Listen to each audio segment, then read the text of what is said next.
Mike's Daily Podcast. Episode 1200 and I'll make up a number. No, this is the real number. 277. 1277. 1977, my friend. That was a disco-ish year. Lots of disco going on. And Dick Clark. And Saturday morning cartoons. And Scooby-Doo. Oh, fun times. Mike's Daily Podcast. I can't even tell you.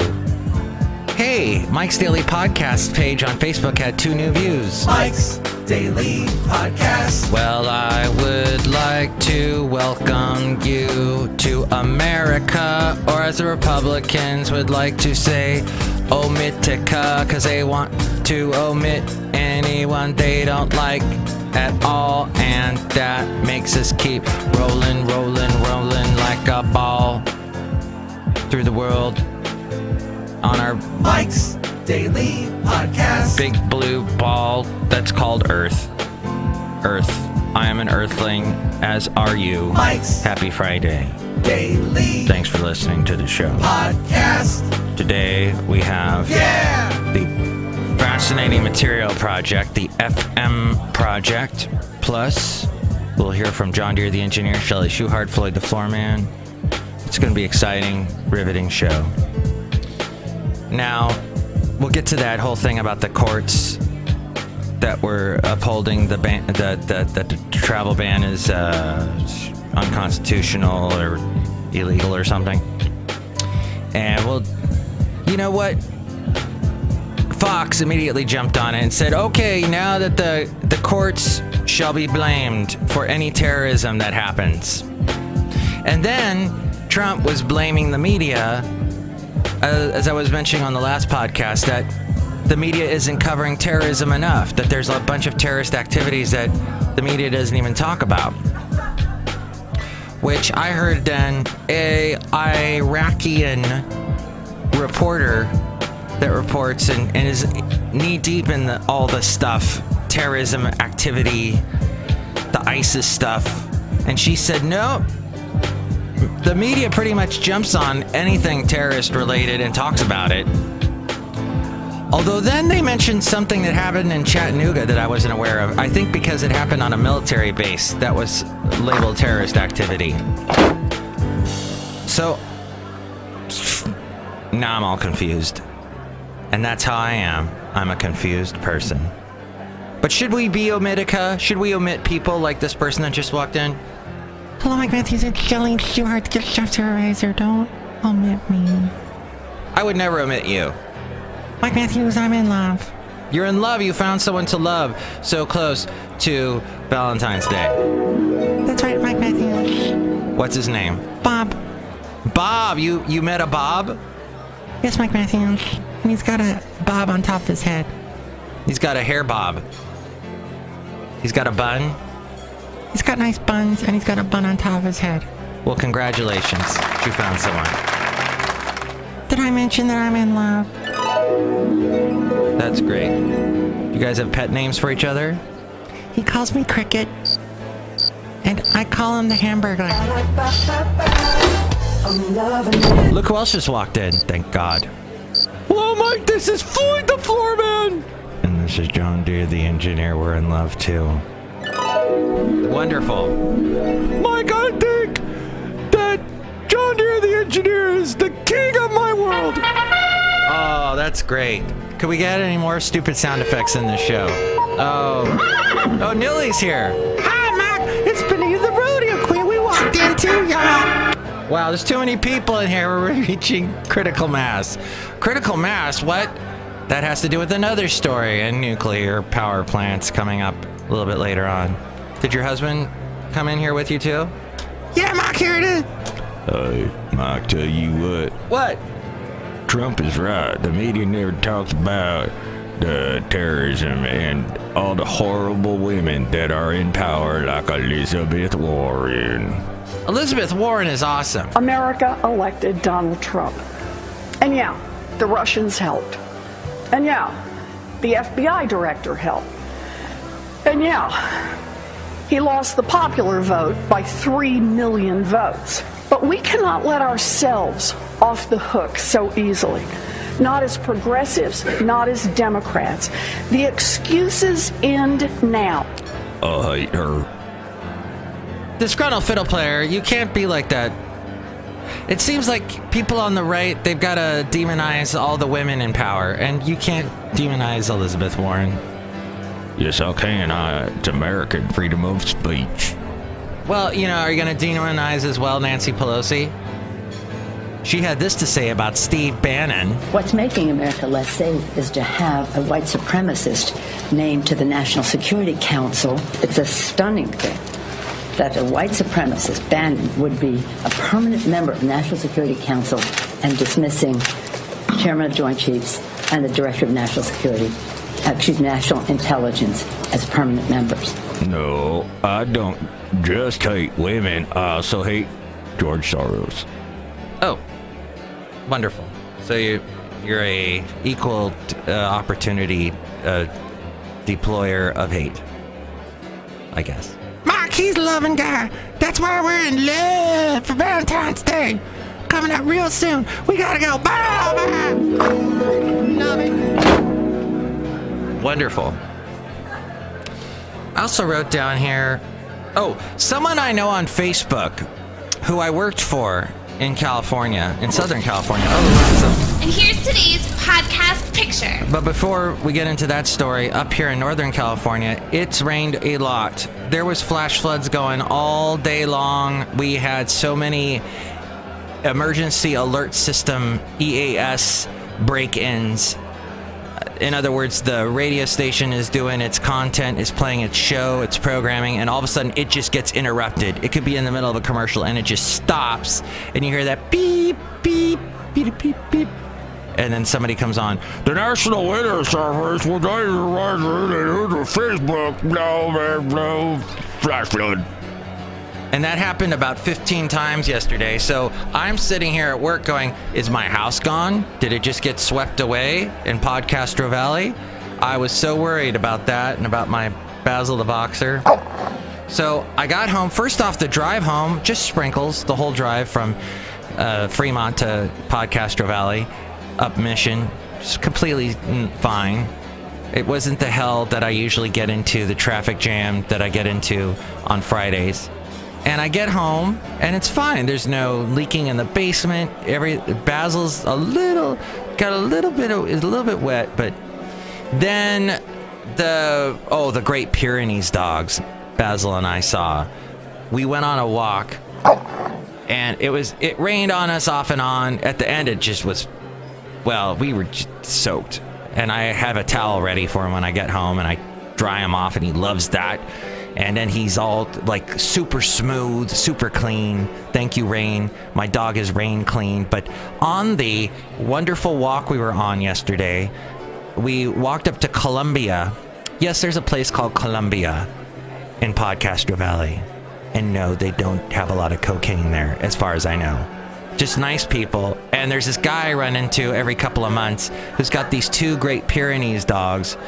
One of them is named Malkovich, Moriarty, McElvoy. What's the one? Marley? Mortimer. I knew it was one of those old British names. Mortimer's quite old. The Great Pyrenees dog he used to have, and those are those big fluffy white dogs. The one he used to have died. But it got to 17 years old. And so all you people that say, hey, you got a big dog, he's going to be dead at the age of 8. No. 17, my friend. That means Basil could be around for another 10 years. That's crazy. So he got a new Great Pyrenees, 1-year-old puppy. That was just the sweetest thing. It was like a big cat. It jumped up. It was practically jumping up on my lap, even though I wasn't sitting. And he was playing with Basil, and even though it was raining, and this big dog with all his hair is so wet, and it was fun day yesterday, despite the rain, despite all the EAS reports, despite all the omissions. Well, there was no omissions, because we'll find out what the courts did, but someone I know feels omitted from California. who I used to work for, this guy in California, he said on Facebook, he took one of those "which state do you belong in" tests. Now, he lives in Missouri, or Missouri, or however they say it, the Misery state, or whatever. And he put on Facebook, "Hey, I used to live in California. This test I took says I should be back in California, but it's too expensive. I can't afford it." Yet he lived here for quite a while. I don't know. How was he affording it then? How was he living here then? I don't know. So many people that say, I can't afford California, yet they're here. I don't get it. You don't eat out? That's one of the things you do to stay here, and you complain about the insurance you have to pay, and then I guess we're trying to keep other people out of California. The point I'm making is, who knows? But I'm here now, and there's a lot of water, and that's my whole point, was Lake Chabot is overflowing, and that's what the podcast picture is. Despite a little bit of rain here and there, Lake Chabot is full, my friend, and it is so... I did have a picture of Basil the Boxer by Lake Chabot a couple days, was it last week or the week before? And this picture, no Basil in it, but it's just so much more full than the last picture I had of it. So check out that picture at mikesdailypodcast.com. Also go there if you'd like to help out the show. There's a link to Amazon. Click on that Amazon link, buy whatever you want, and it helps support us and keep us living here in California so that I can report on it like I do on the show, like I did today. My golly, I like talking like that, like this guy does. Your office deckhand. No, that didn't sound like it at all. Don't know what I was saying there. Anyway, Café Anyway. Anyway. You've got to be kidding me. But sometimes I don't see the forest for the trees. Is you blind? I guess I am a little bit.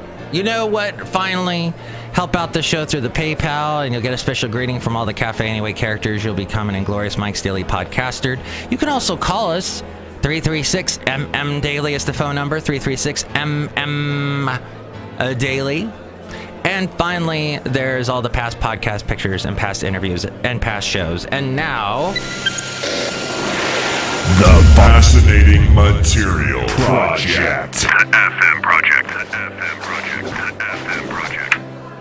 What in the world was that about? So, a federal appeals court refused yesterday to reinstate Donald Trump's ban on travelers from 7 predominantly Muslim nations, which they blame on the Republicans use Obama. They've been using Obama a lot.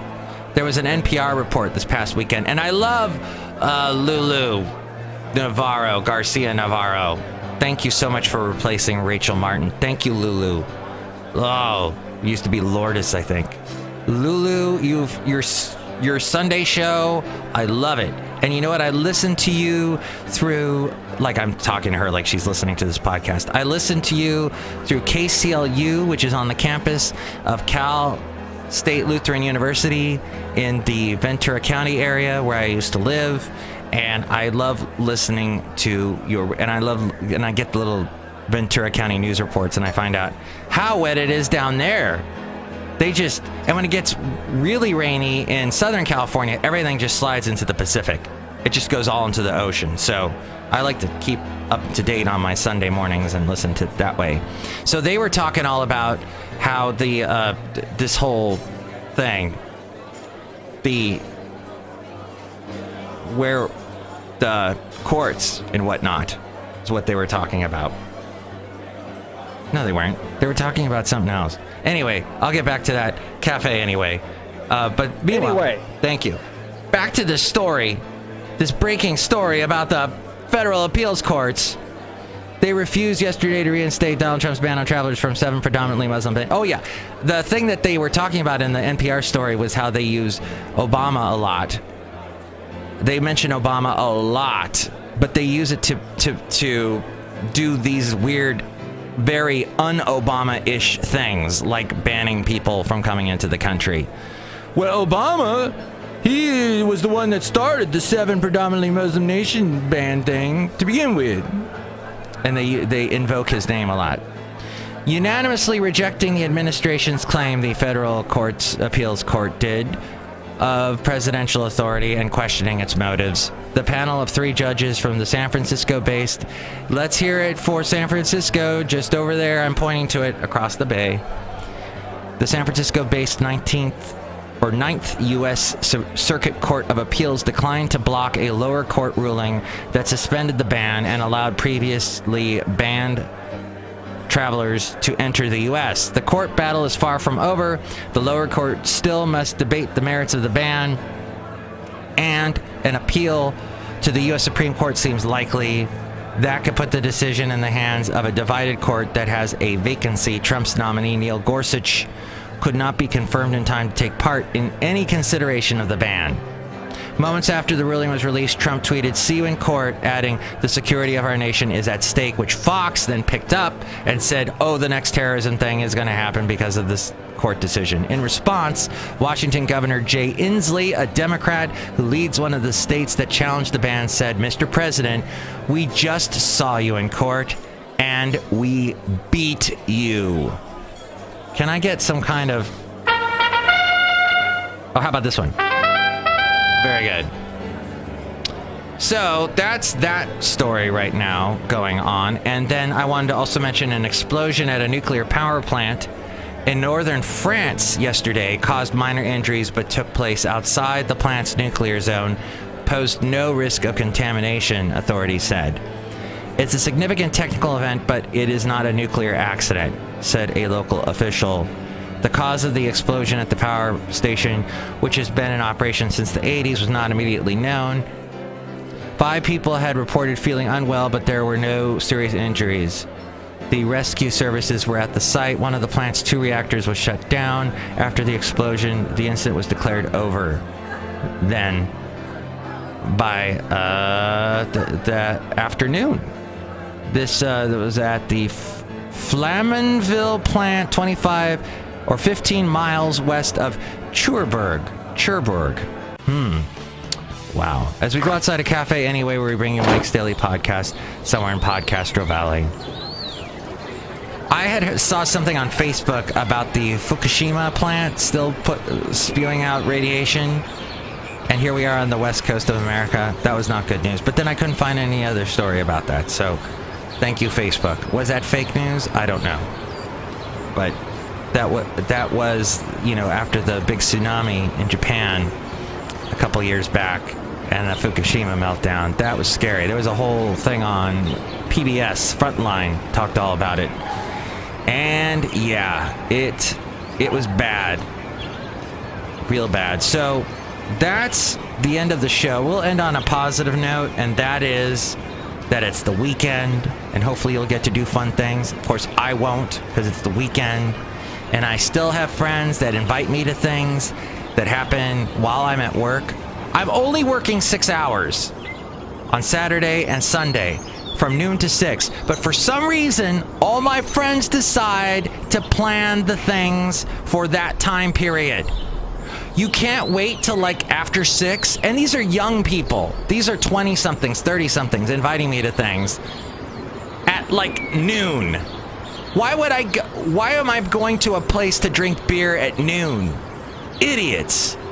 12:30. I was invited. It was so nice of them. They're such nice people. But I get so... Why am I being invited to things? Why don't you wait till later? You're young people. Do it at 6 o'clock, 7 o'clock, 9 o'clock at night. I'll go to that. But I'm not in the middle of the... I got a job. I work 7 days a week. But part of it was because, here we are, so close to Valentine's Day. I might as well talk about this. I was married for 8 years. And it turned out, and this happens to a lot of marriages that break up, that my ex-wife's friends, I thought were my friends. But then when the divorce happened, those friends just went away. And I was alone. I had one friend that stuck with me. So what ended up happening was I said, I'm going to get back into radio. I wasn't working in radio at the time, and I said, it's been 5 years since I was in radio. I need to get back in. I have talent in this area. Not much, but that's the only thing I know. So I got back into it, and oh my gosh, lo and behold, I start making friends again. Woohoo! So I was happy. And in fact, in my happiness, I actually the past holidays, I was invited. The only things I was invited to was not the friends or the friend that I had from before, because that friend always invites me to things that are happening while I'm working, because apparently that friend who's like in his 30-somethings has to do stuff in the middle of the afternoon when I'm at work. He can't do anything after 6 because he's an old man at 30 whatever. But anyway, Café Anyway, the thing is that my radio friends invited me to things I could go to. So they're the awesome friends. So let's end on that positive note. Next show, it's going to be Benita, the Disgruntled Fiddle Player, and the Brewmaster. Have a great weekend. Mike's Daily Podcast is written and produced and performed by Mike Matthews. His podcast is super easy to find. Download or listen to his show and read his blog at mikesdailypodcast.com. Email Mike now at mikesdailypodcast@gmail.com. See you tomorrow. Bye!